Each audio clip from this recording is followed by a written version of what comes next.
Hola, muy buenas noches, bienvenidos a una emisión más de A Fondo, espacio de análisis periodístico, donde abordamos temas que consideramos son de su interés de la comunidad, interés de los ciudadanos.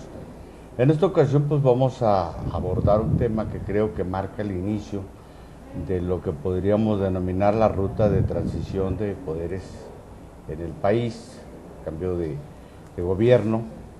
A partir, usted ya está enterado, del jueves pasado, el Tribunal Electoral del Poder Judicial de la Federación pues desestimó el recurso de inconformidad que interpuso la coalición de izquierda para que se invalidara la elección, y en automático pues dio luz verde ya a la calificación, al reconocimiento de el candidato de la coalición Compromiso con México, Enrique Peña Nieto, como presidente legítimo del país. Este mismo sábado, Felipe Calderón está entregando pues su sexto y último informe de gobierno del sexenio.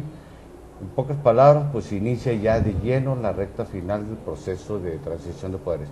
Y para abordar este tema y qué es lo que viene en un ejercicio de prospectiva, de análisis de prospectiva, pues hemos invitado al periodista, el doctor Luis Javier Valero Flores, para abordar aquellos temas, cuando menos a grosso modo. Luis Javier, bienvenido.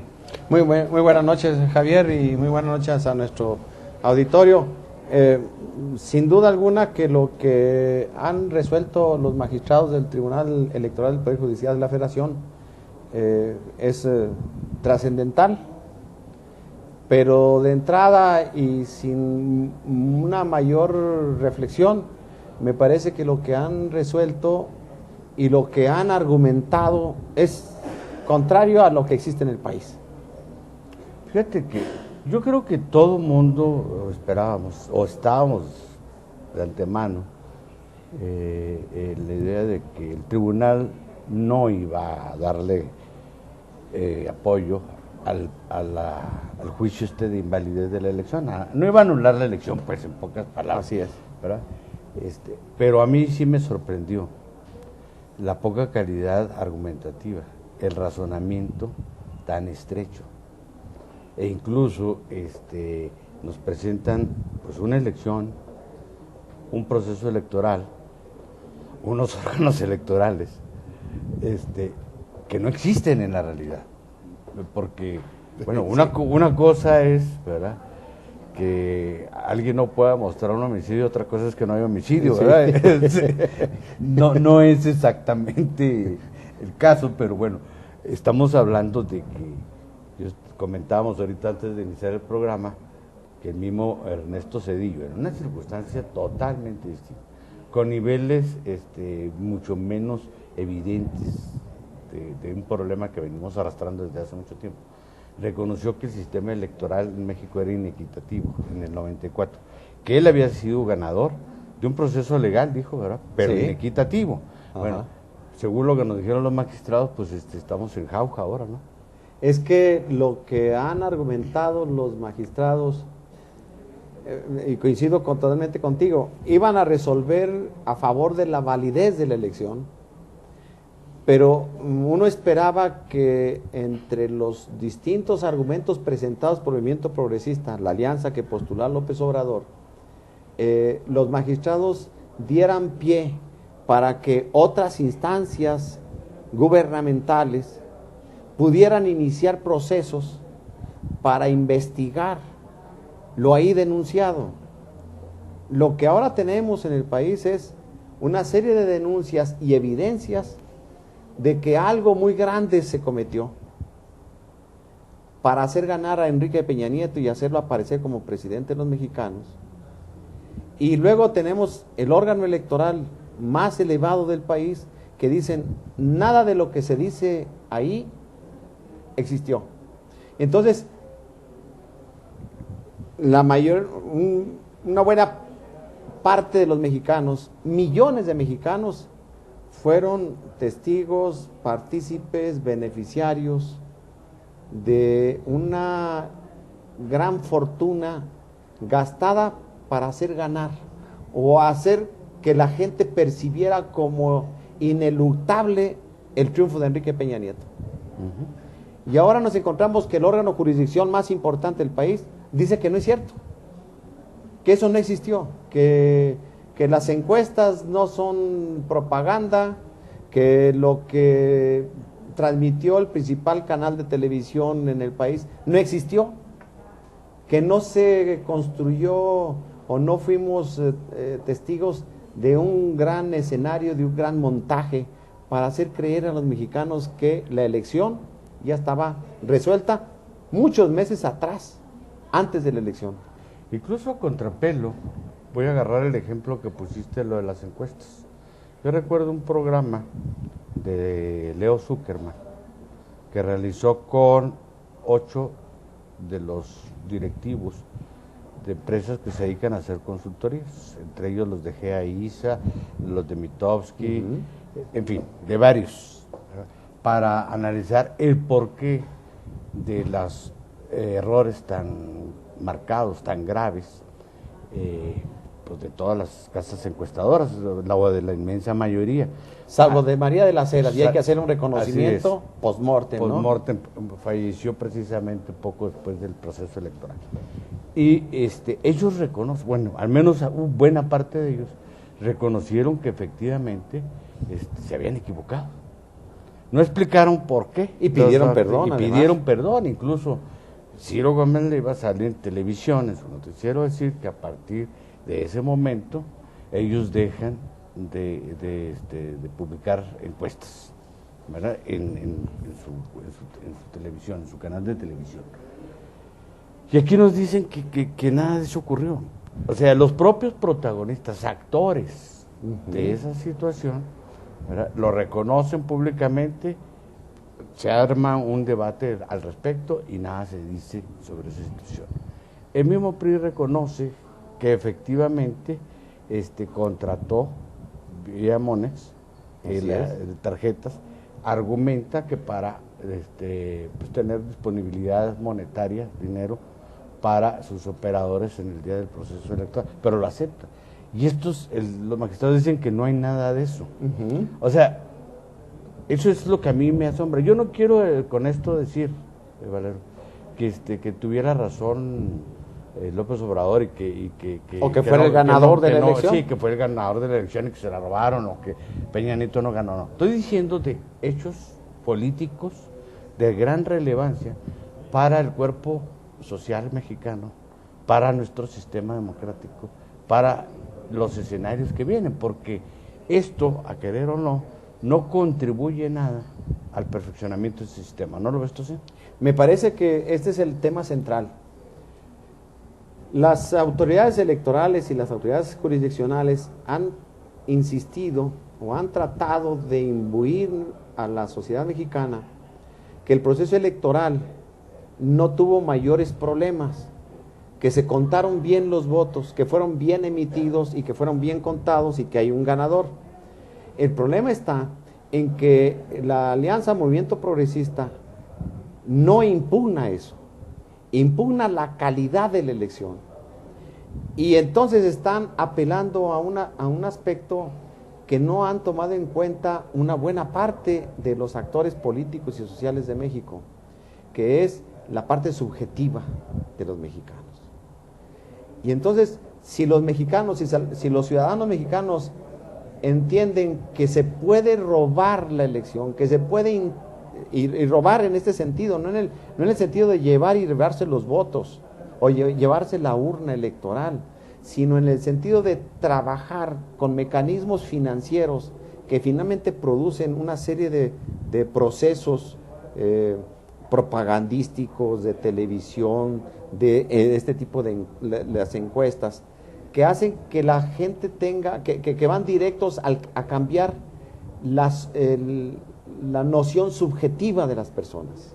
La percepción que ellos tienen y deteriora el nivel de confianza que los mexicanos tienen en nuestras instituciones, entre ellos las electorales. Vamos a una pausa y regresamos con este tema porque creo que es de gran relevancia.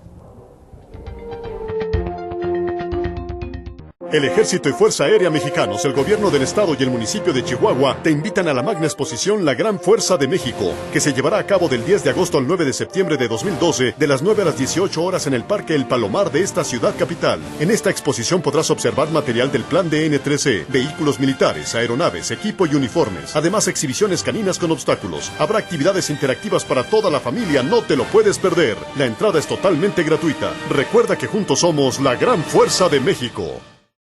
Juntos podemos hacerle frente a la delincuencia. Si sabes de algún delito que se esté cometiendo, llámanos al 089. Las llamadas son recibidas bajo un sistema inteligente que no identifica ni graba el número telefónico de quien la realiza, respetando tu anonimato. Llama desde teléfonos públicos, residenciales o celular. Por una cultura de la legalidad. Chihuahua vive. Gobierno del Estado.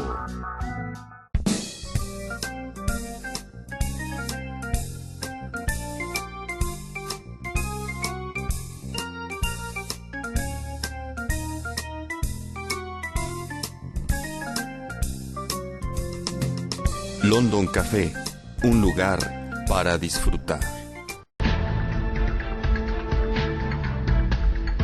Lamentablemente, jugar con la vida de otros a muchos les parece gracioso, movilizando inútilmente las unidades, haciendo mal uso de los números de emergencia. El 066 puede salvarte la vida, no juegues con él. Alejandro Páez, un periodista chihuahuense, escribió hace poco un artículo que decía que estaba muy cansado y decía que la sociedad mexicana y que los mexicanos estamos cansados, pero advertía, por todas estas situaciones, pero advertía que cuando estas cosas pasan, sí, efectivamente se produce frustración, se produce cansancio. La sensación de impotencia.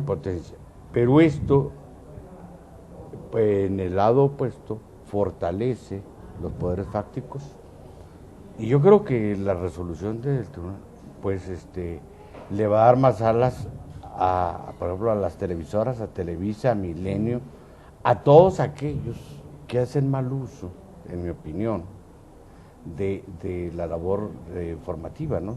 Que hacen de la información un medio de propaganda, porque yo creo que eso es incuestionable. Así entonces, bueno, al menos esa es mi percepción. Lo fortalece. Fortalece la idea de que en este asunto, pues se vale, como ahora sí citando a Calderón, ganar haya sido como haya sido, ¿verdad? O sea, el problema es que si tú ganas, pero haya sido como haya sido, en las condiciones y circunstancias en que sea. Tú ya sacaste mayoría de votos y ya ganaste. Ya. ¿Cómo lo obtuviste? ¿Quién sabe? Entonces, este asunto yo creo que sí contraviene los principios constitucionales. Están establecidos en el 33, de que pues, la soberanía radica en el pueblo. Porque entonces estamos, si lo vemos en toda su complejidad, no es un problema ni de Andrés Manuel López Obrador, ni de Peña Nieto, ni de Josefina Vázquez Mota, es un problema de los mexicanos. Y en este escenario, ¿qué es lo que tú visualizas? ¿Qué va a pasar? ¿Qué es lo que alguien allí habló? Pues Jesús Zambrano, dirigente del PRD, y Alberto Anaya del PT, de que preveían que pudiese esto generar estallidos sociales. Yo realmente no veo eso al menos en el futuro inmediato. Va a haber protestas, va a haber marchas, va a haber esto, pero no veo una fuerza ciudadana, no veo una fuerza social con capacidad, ya no de pronunciarse en contra del resultado de la elección, sino en contra de estas pues, regresiones políticas tan graves que estamos teniendo. Es que precisamente lo que comentaba en el segmento anterior, lo que ahora está determinando el Tribunal Electoral está afectando directamente a la parte subjetiva de la sociedad mexicana. Cuando los ciudadanos digan, con estas resoluciones, se vale comprar votos, se vale venderlos, se vale utilizar todo el aparato televisivo del país, y no pasa nada, y además esa estructura financiera que ahora se usa para el proceso electoral, está demostrado que también se usa para el crimen organizado, y que el máximo organismo electoral, que no solamente está ahí para evaluar si se votó o no se votó y cuántos votaron, sino para evaluar la calidad de la elección. Y llegue a la conclusión la sociedad mexicana de que todo se vale.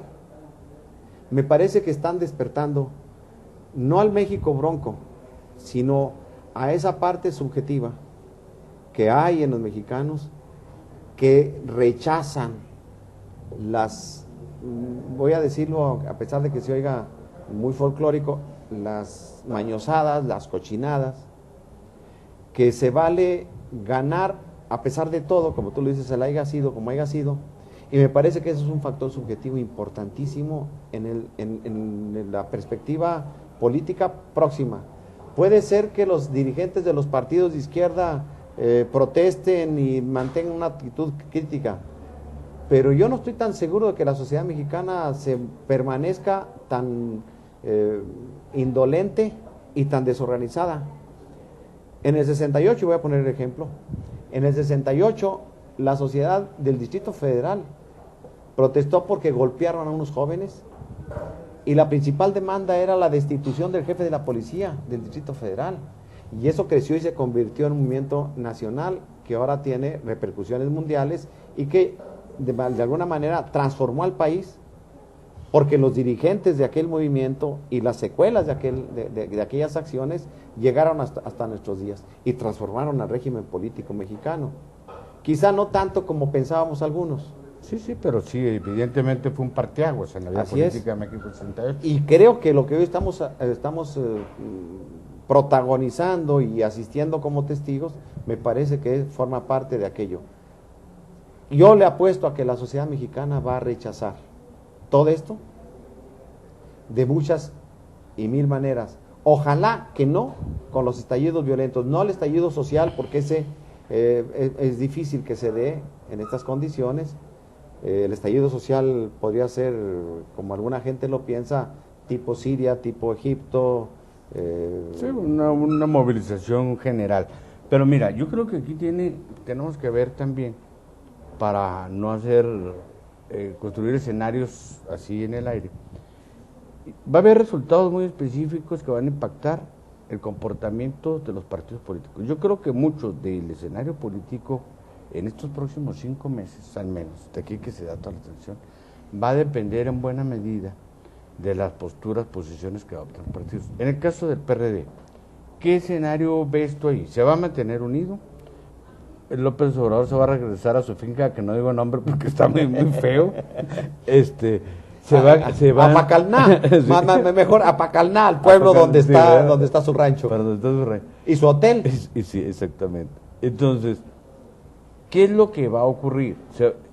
Hasta ahora, y para sorpresa de muchos, efectivamente, la dirigencia nacional del PRD, que está en manos de una corriente de los chuchos adversa y que ha sido, pues, siempre ha estado polarizada con el movimiento de Andrés López Obrador, se ha mantenido, pues, congruente, vamos a decirlo así, hasta este momento.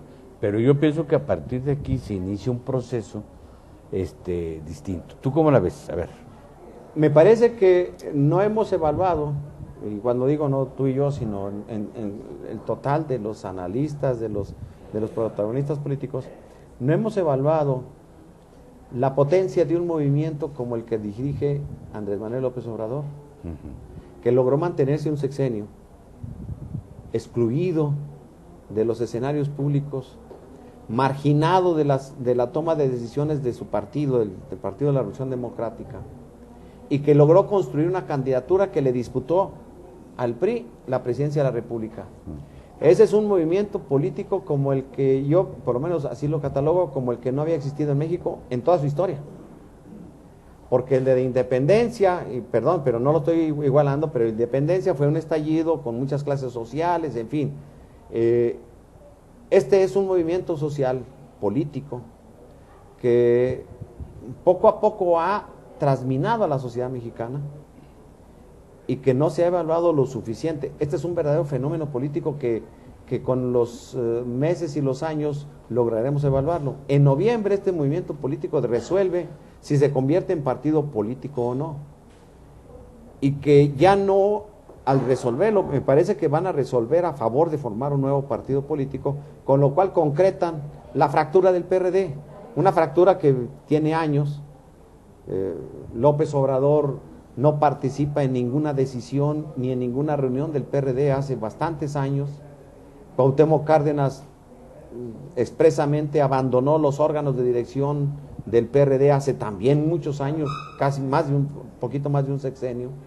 Entonces, y estoy hablando de las dos figuras emblemáticas de la izquierda, no solamente el PRD, sino de la izquierda mexicana de los últimos 20 años. 30 años, podemos 30 decir. años.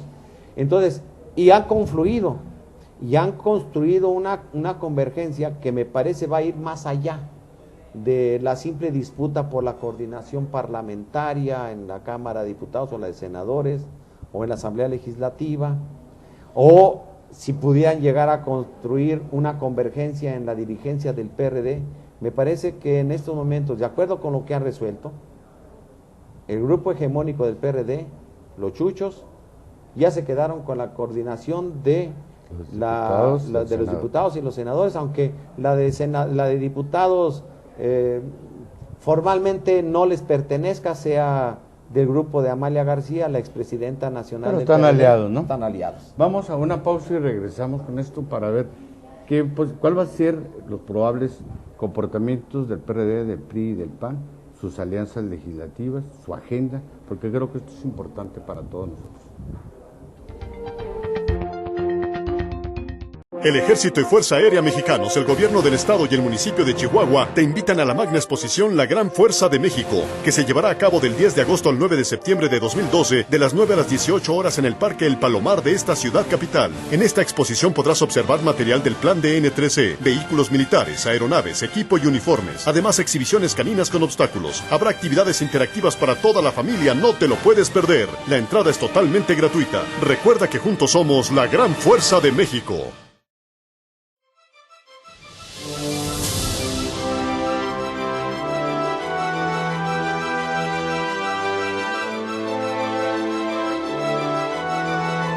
Empezar desde cero.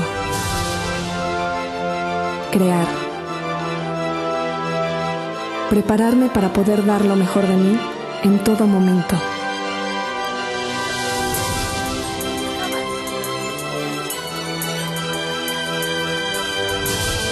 Creer en lo que hago y darme cuenta que otros también creen en mí. Hay cientos de cosas que me hacen sentir que voy bien, que puedo lograr más.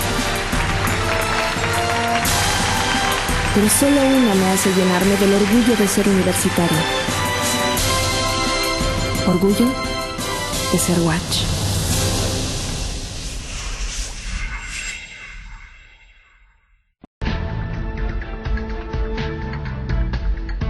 Lamentablemente, jugar con la vida de otros a muchos les parece gracioso, movilizando inútilmente las unidades, haciendo mal uso de los números de emergencia. El 066 puede salvarte la vida, no juegues con él. Gracias por continuar con nosotros. Estamos hablando de este proceso de transición de poderes, este reacomodo de las fuerzas políticas, las nuevas correlaciones que se crean y desde luego los nuevos escenarios y agendas. Y te quería comentar esto, yo leí por ahí, no recuerdo dónde, que en una conversación privada que tuvo Andrés Manuel López Obrador con la dirigencia del PRD, los dirigentes más bien del movimiento, de la coalición de izquierda, prácticamente se despidió y les dijo que a partir del fallo del Tribunal Electoral del Poder Judicial de la Federación, él, cada quien se iba a agarrar por su camino. Me llamó mucho la atención la frase que dijo. Le dijo a Jesús Zambrano: ustedes son hombres de Estado, yo soy hombre de nación. Y mi interés es convertirme en un referente moral de movilización para oponerme a las reformas estructurales que vienen. Ahora, esto se dice fácil. El asunto muy concreto para la izquierda es que está en un dilema. ¿Por qué? Porque es la segunda fuerza electoral. Es la segunda fuerza en la Cámara de Diputados, en el Poder Legislativo. por sí misma, evidentemente, no puede bloquear esta reforma. Puede tener un punto de apoyo ahí muy importante, sin embargo, y tener movilización. Pero yo no veo que haya una visión para construir una agenda en el corto plazo que permita que consolidar esa segunda fuerza y convertirse esto entonces en un esquema tripartidista real de fuerzas políticas, porque como tú lo dijiste, pues hay corriente electoral de masas atrás, no es un asunto de un volado de buena suerte, no fue por azar esto, es una realidad política en el país. Y yo creo que si la izquierda no se pone trucha, a pesar de ser la segunda fuerza electoral, la agenda política del país, la agenda de gobierno, la agenda legislativa, puede darse en un esquema bipartidista. ¿Tú cómo ves esto? Sin duda alguna, yo coincido contigo, va a una agenda bipartidista porque hasta ahora hemos vivido un espejismo de que la izquierda es una sola. Y me parece que no es así. Ajá. La izquierda la izquierda parlamentaria que vamos a ver en los próximos semanas es la izquierda de Jesús Ortega, Jesús Zambrano, de Amalia García y de René Bejarano o Dolores Padierna. Y esta es una izquierda que desde hace muchos años, 30 por lo menos, ya está ensamblada. A mí me llama la atención la frase de López Obrador: ustedes son una izquierda de Estado, son hombres de Estado. Finalmente están de acuerdo en las reformas estructurales, y López Obrador representa a un movimiento popular que no está de acuerdo con esas reformas estructurales y que va a estar representado en los órganos electorales, los órganos legislativos, con un pequeño grupo en la Cámara de Senadores y un pequeño grupo en la Cámara de Diputados, porque luego se nos olvida que cuando López Obrador les pidió espacios en las candidaturas plurinominales, sobre todo en las plurinominales, a los tres partidos de la izquierda, sobre todo el PRD, fue el más mezquino y no le concedió espacios. Y solamente, y paradójicamente el Partido del Trabajo fue el que más espacios le concedió.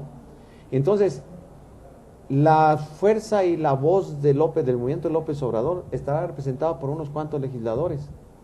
Y para mí esos son los representantes de ese movimiento popular. Y por desgracia, quizá los primeros meses no se muestre así, pero luego la inercia de los hombres de Estado, de la izquierda parlamentaria, va a mostrarse y va a estar de acuerdo con los acuerdos, van a llegar a los acuerdos parlamentarios, van a conceder, como ya lo han hecho en muchos años atrás, desde hace muchos años atrás, van a estar de acuerdo en las reformas estructurales, pero chiquitas, light, vamos a meterle algunas modificaciones. Por desgracia, ese poderoso movimiento popular no estará representado en las cámaras legislativas, y eso provocará un choque político. Y un escenario también muy complejo en cuanto a la configuración de la agenda. Mira, a mí me llama mucho la atención, Isabel, a ver cuál es tu opinión, que la dirigencia nacional del PRI, el PRI como partido, pues ha perdido la iniciativa política, no propone nada. Es decir, de verdad yo no lo veo, ganó la elección, ganó el litigio electoral, ¿no? Pero en términos mediáticos, pues yo no le veo presencia que defina el rumbo del país.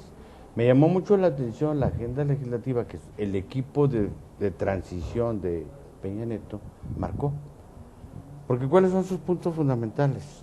Fíjate nomás: la creación de una Comisión Nacional Anticorrupción, la revisión de los contratos de publicidad de los gobiernos con los medios, ¿verdad? Y darle dientes a la Comisión Nacional de Acceso a la Información y Transparencia, robustecerla, darle autonomía, ¿verdad? Ampliar su jurisdicción, sus jurisdicción y de alguna manera pues que haya rendición de cuentas.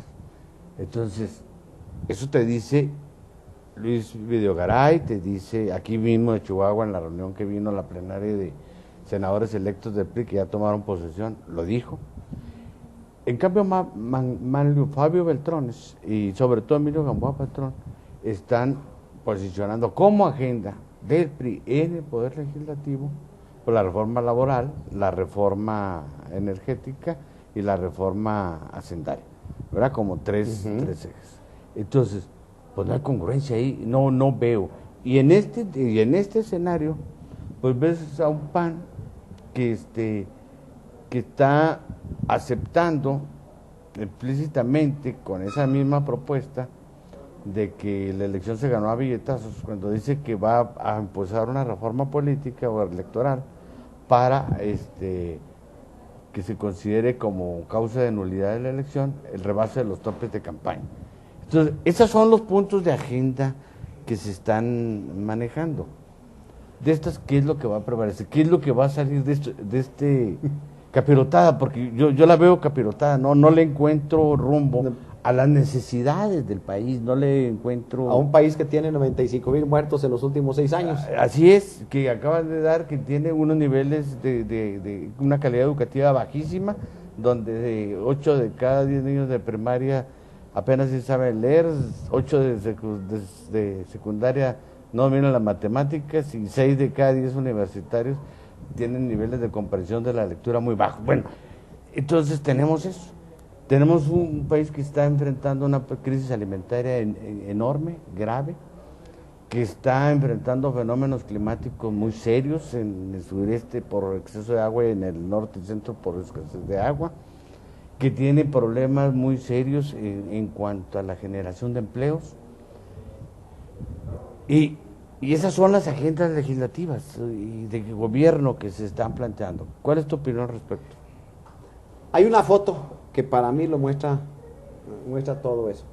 Es una foto en donde están los dirigentes parlamentarios y los dirigentes políticos del Partido Acción Nacional y del Partido de la Revolución Democrática, en donde se están poniendo de acuerdo para la agenda legislativa de la nación en la mesa de un restaurante. Rodeados, en la mesa están, en lugar de estar las computadoras, los iPads y demás, están los platos y los vasos de alguien que se reunió ahí en medio de las mesas de los comensales a hablar de la misma manera frívola con la que uno se puede reunir con sus amigos para comer.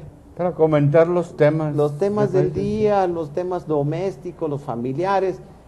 Ahí se reunieron las dirigencias partidarias y parlamentarias de los dos partidos de oposición ahora, los más importantes, que juntos pues son casi la mitad de la Cámara de Diputados y son poco más de la mitad de la Cámara de Senadores, y ahí se pusieron a discutir la agenda legislativa. Eso no tiene seriedad. Y eso es un tema que vamos a abordar en el siguiente segmento, porque creo que es uno de los factores que Alejandro Nadal dice están destruyendo la República, y él habla de que se inició un proceso de destrucción de la República. Regresamos con ese tema.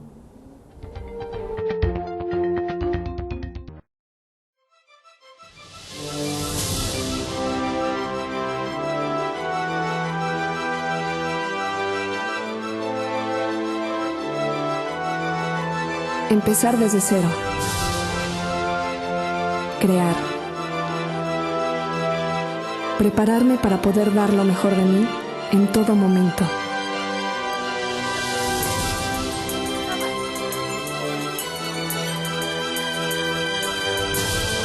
Creer en lo que hago y darme cuenta que otros también creen en mí. Hay cientos de cosas que me hacen sentir que voy bien, que puedo lograr más. Pero solo una me hace llenarme del orgullo de ser universitario. Orgullo de ser Watch.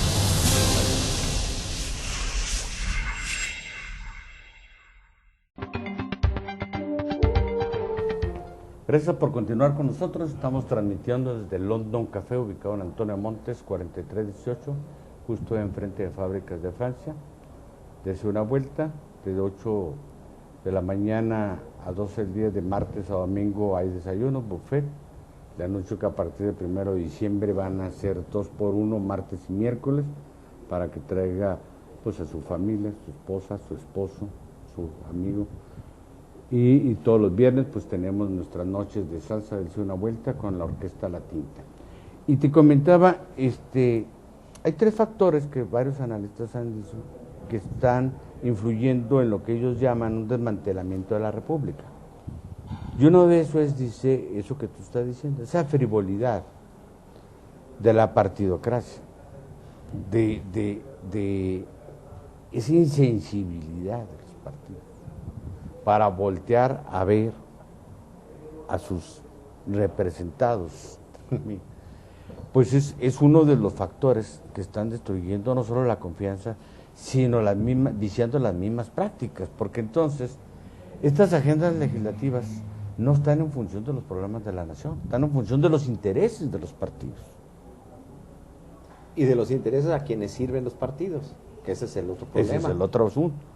Es que, tomemos como ejemplo el caso de Monex.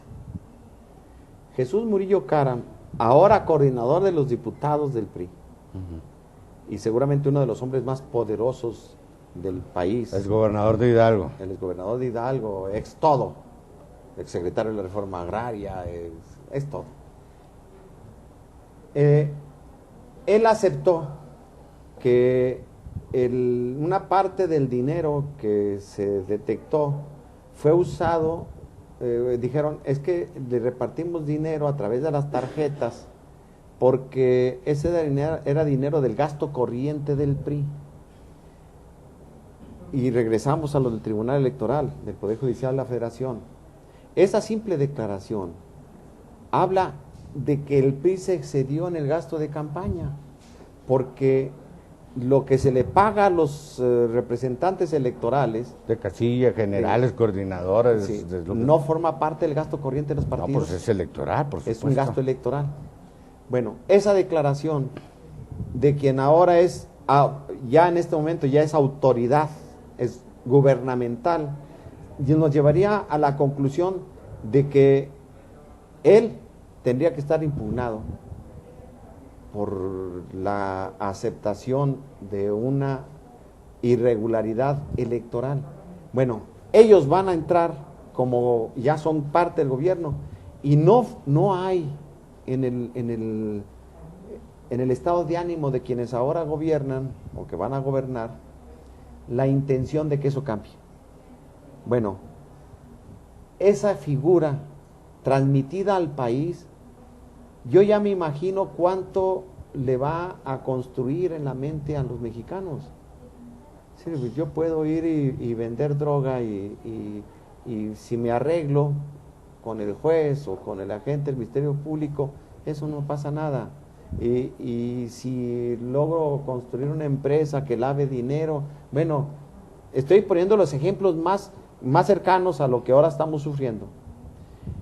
Y si luego lo correlacionas, ¿cuántos de esos 95,000 asesinatos de los últimos años se han esclarecido y sus responsables están en la cárcel? No. Ínfimo. No. Entonces, la sensación de impunidad, de que en este país todo se vale y todo se puede, gracias a que tengas dinero o que tengas relaciones, no es solamente para quienes están en el gobierno, sino para la sociedad. Y eso me lleva a pensar que vamos a entrar en un proceso de ingobernabilidad. Increíble. Episodios como este de los agentes de la DEA o de la CIA, balaceados por los emboscados, federales. Emboscados, no solamente balaceados, emboscados. Porque iban huyendo y en cada punto de posible salida, de posible huida, ahí había un vehículo con agentes, policías federales para dispararles y nadie explica nada. Vestidos de civil y en automóviles civiles. Entonces, todas estas, a eso me refiero, que por eso es un factor de verdad factor gravísimo. subjetivo. Sí, no, pero lo que está señalando mucho lo ven como un incidente policíaco. Va más allá de eso. Así es. Definitivamente va más allá, porque además pone de manifiesto de manera puntual, clara, que lo que a regañadientes reconoció el exsecretario de Gobernación ya fallecido, Francisco Blake, de que se había llegado a un convenio secreto con Estados Unidos para la presencia de agentes de inteligencia de Estados Unidos en el combate al narcotráfico en México. Dijo, pero no armados. Bueno, pues ahí está la foto publicada, donde andan armados, andan en vehículos blindados, traen todo. Bueno, pues te deja una incertidumbre de qué es lo que está ocurriendo realmente tras esa famosa guerra contra las drogas. Como a mí me deja mucha incertidumbre que al último momento, ya para terminar su sexenio, a unos meses, 3 meses de terminar su sexenio, Felipe Calderón convoque a una reunión con todos los exsecretarios, exdirectores de Pemex, para anunciar la localización en aguas profundas en el Golfo de México de un gigantesco yacimiento petrolífero que se calcula puede aportar entre 4.500 y 8.000 millones de barriles, que equivalen, ¿verdad?, casi a lo que se estimaba como reserva probable para los 10 próximos años en el yacimiento de Cantarell. Que se nos iba a acabar el petróleo. Que se nos iba a acabar el petróleo. ¿No está esto vinculado a la urgencia por la reforma energética? Claro. Y esta dupla de priistas y panistas van en el aspecto, en el tema del petróleo, van en sentido contrario a lo que hacen los gobernantes de todos los países petroleros que hay en el mundo. Todos las cúpulas gobernantes van en el sentido de que el petróleo se convierta en un bien de la nación manejado por el Estado. Esa es la tendencia. Nada más los mexicanos no. Sí, la cúpula gobernante nigeriana, la inglesa, la brasileña, no se diga la norteamericana, la peruana, todos los que tienen yacimientos petrolíferos, que no son más de 20 naciones en el mundo, van en el sentido de hacer que el petróleo sea de la nación y controlado por el Estado. Pero los priistas y los panistas insisten, y hay que recordar que esa fue la postura de Josefina Vázquez Mota y la de Enrique Peña Nieto en la campaña, de privatizar la exploración y la explotación del petróleo, y Felipe Calderón sale ya en los estertores de su gobierno para decirnos que ahora somos riquísimos. Creo que es una tercera parte de los yacimientos que se habían declarado antes. Bueno, ahora tenemos un tercio más de reservas petroleras, lo cual nos llevaría seguramente a que termináramos el año 2200 todavía con petróleo, algo que ningún científico en el mundo acepta que exista en el mundo. Para el año 2100, no va a haber petróleo. Y ese es el triste panorama que tenemos los terrícolas, los que lleguen para allá. Sí, bueno, ya nosotros no vamos a tener ese problema, obviamente. Pero es que estas cosas también me llamó la atención. También pues anunció a fines de esta semana de que va a enviar al Congreso, él en su último periodo, una nueva iniciativa de Ley General de Atención a Víctimas. O sea, yo no entiendo de verdad qué es lo que está ocurriendo, porque bueno, ha habido 5 reuniones entre Felipe Calderón y Enrique Peña Nieto, todas de índole privado, la que no se ha hecho referencia alguna, salvo una que nomás se dio nota ahí del encuentro, que para saludarse, etcétera, antes de que se hiciera la calificación de la elección. Pero lo veo con muchos bríos, como que hay una negociación de fondo en esto, de protección jurídica, de protección política, o de qué tipo. Si quieres regresamos con esto en el siguiente segmento. El Ejército y Fuerza Aérea Mexicanos, el Gobierno del Estado y el municipio de Chihuahua te invitan a la magna exposición La Gran Fuerza de México, que se llevará a cabo del 10 de agosto al 9 de septiembre de 2012, de las 9 a las 18 horas en el Parque El Palomar de esta ciudad capital. En esta exposición podrás observar material del Plan de N3E, vehículos militares, aeronaves, equipo y uniformes. Además, exhibiciones caninas con obstáculos. Habrá actividades interactivas para toda la familia, no te lo puedes perder. La entrada es totalmente gratuita. Recuerda que juntos somos la Gran Fuerza de México.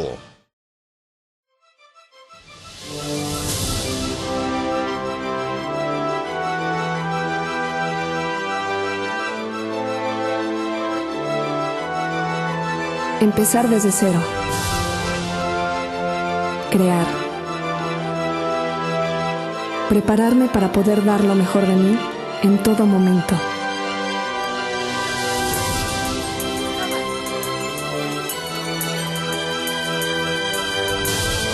Creer en lo que hago y darme cuenta que otros también creen en mí. Hay cientos de cosas que me hacen sentir que voy bien, que puedo lograr más. Pero solo una me hace llenarme del orgullo de ser universitario. Orgullo de ser Watch.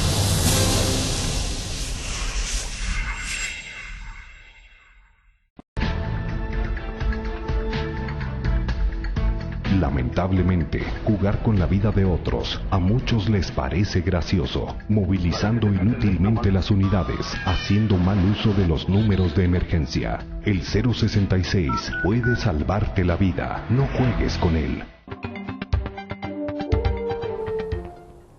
No se puede no mencionar en este ejercicio de análisis prospectivo, pues, cuál es la suerte del PAN, porque más o menos nos queda claro la de Calderón, pero Calderón estuvo pugnando por que se celebrara la Asamblea Nacional antes de que él concluyera su mandato. Es un factor de fuerza, es un factor. Sigue gobernando como si iniciara. Es más, hasta hubo antes, después se aclaró, el rumor de que quería salir por la puerta grande cuando entró por la puerta trasera al gobierno, ¿verdad?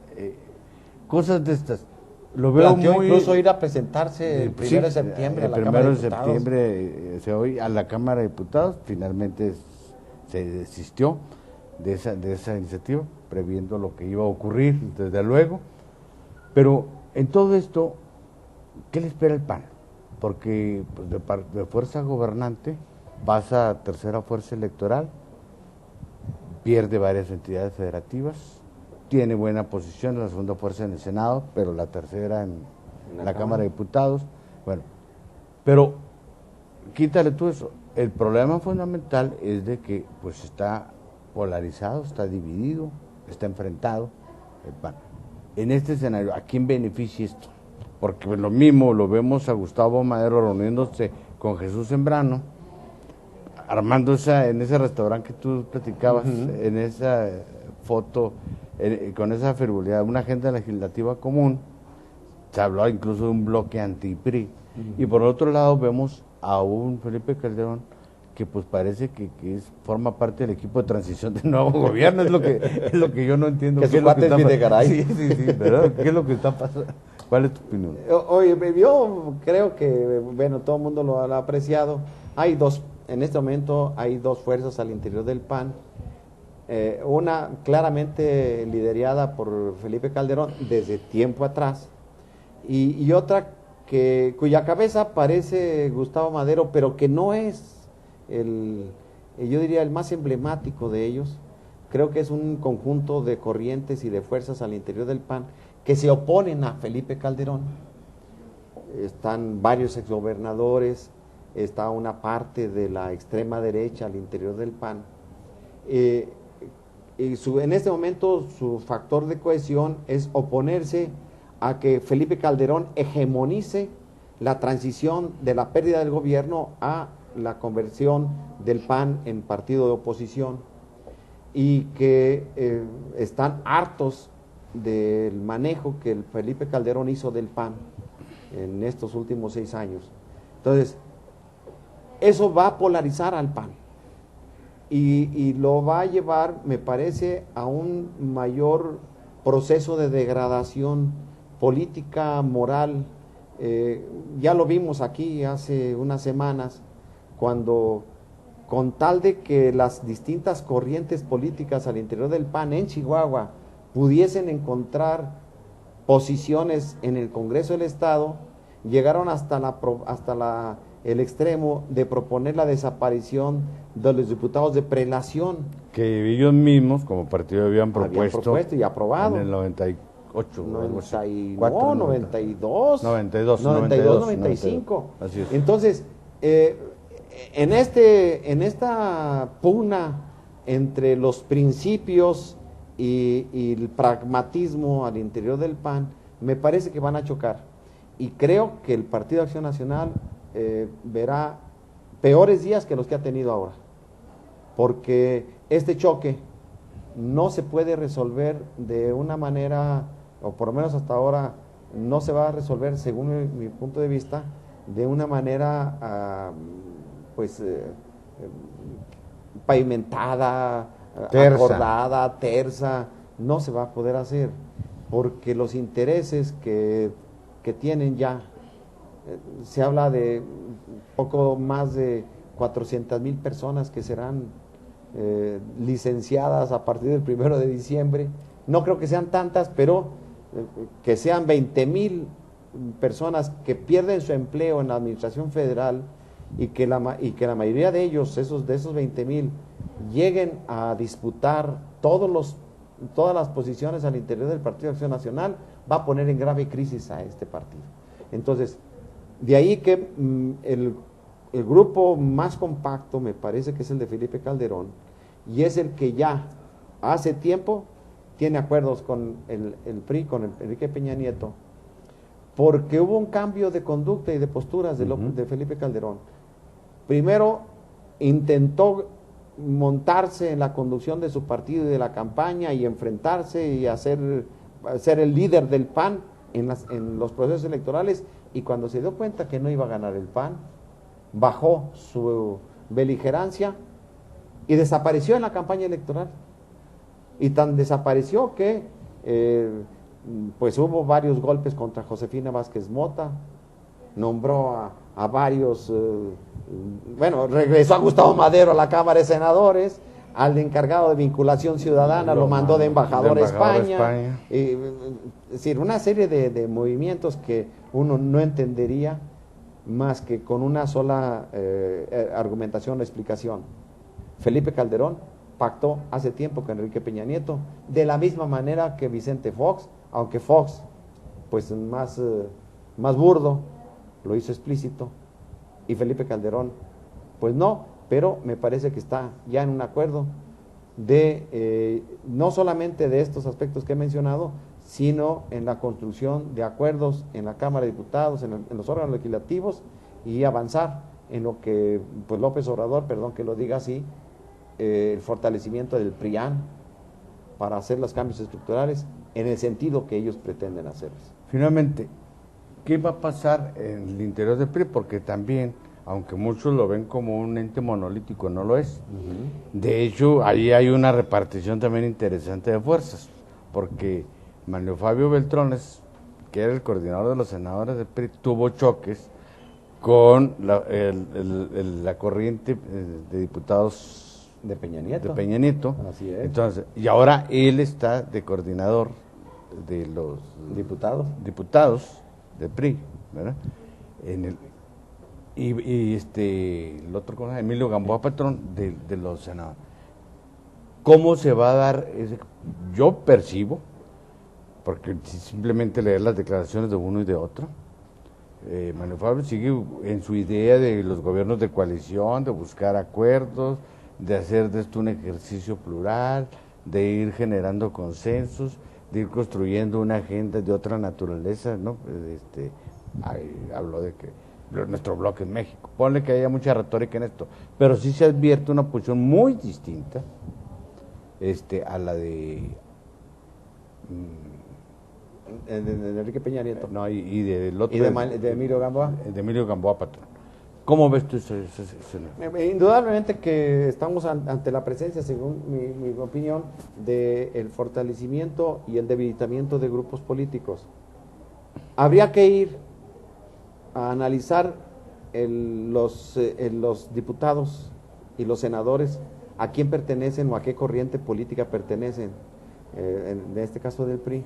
Me parece que la absoluta mayoría responden a Peña Nieto, y que lo que hicieron fue otorgarle a los grupos políticos más viejos del PRI posiciones que no son en el gobierno, sí en órganos partes importantes del gobierno de la República, la Cámara de Diputados, la Cámara de Senadores, pero el segundo bloque de funcionarios nombrados por Peña Nieto habla muy bien de qué composición tendrá su gobierno, y qué orientación tendrá. Ahí aparecen una gran cantidad de funcionarios, de dirigentes, cuyo principal lazo es el gobierno del Estado de México.